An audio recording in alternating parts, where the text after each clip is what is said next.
तर नाशिकमधल्या कंपनीतील धर्मांतराच्या प्रकरणी मंत्री गिरीश महाजन यांनी धक्कादायक अशी माहिती दिली आहे। नाशिकमधल्या कंपनीमध्ये पीडितांना गोमांस खायला दिलं, त्यांना नमाज पढायला लावल्याचं देखील गिरीश महाजन यांनी म्हटलंय। दरम्यान या प्रकरणी नाशिकमधील आजूबाजूच्या कंपन्यांमध्ये देखील तपासणी करण्याच्या सूचना प्रशासनाकडून देण्यात आल्या। आणि मग त्या संदर्भामध्ये सगळ्या चौकशा सुरू आहेत। आणि म्हणजे मुलींना गोमांस खायला घालणं, त्यांना महिनाभर रोजे पकडायला लावायचं, त्यांना नमाज पढायला लावायची आणि धर्मांतरण करायचं, म्हणजे हा प्रकार खरं म्हणजे अशी कल्पनाही करता येत नाही। आणि एवढ्या मोठ्या कंपनीमध्ये अशा पद्धतीने सगळे हे त्या ठिकाणचे लोक करतायत, काही अधिकारी करतायत, काही वरिष्ठ अधिकारी आहेत त्या ठिकाणचे महिला, त्यांच्याकडे तक्रार करून सुद्धा त्यांनी या संदर्भामध्ये कुठली दखल घेतलेली नाही।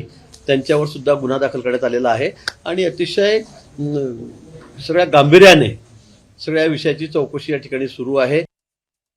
अतिशय गांभीर्याने विचार करतात, त्या ठिकाणी नोकरीचं आमिष दाखवून मुलींवर अशा पद्धतीने अत्याचार होतोय, धर्मांतरण केलं जातंय, त्यांना गाईचं मांस खायला लावतायत। म्हणजे मला वाटतं हा विषय अतिशय गंभीर आहे। म्हणजे या ठिकाणी सुद्धा असं की नोकरी लावून देतो वगैरे म्हणणारे काही लोक आहेत का, बहादर आहेत का, तसं की चाललंय का? अतिशय सिरियस, अतिशय गांभीर्याने हा विषय सुद्धा त्याच्याकडे बघावं लागेल। आणि मी पुन्हा सांगेल की इतर कंपन्या ज्या आहेत त्या ठिकाणी सुद्धा खूप लक्ष घालण्याची गरज आहे, खूप लक्ष घालण्याची गरज आहे। कारण मला वाटतं हे सगळं रॅकेट आहे।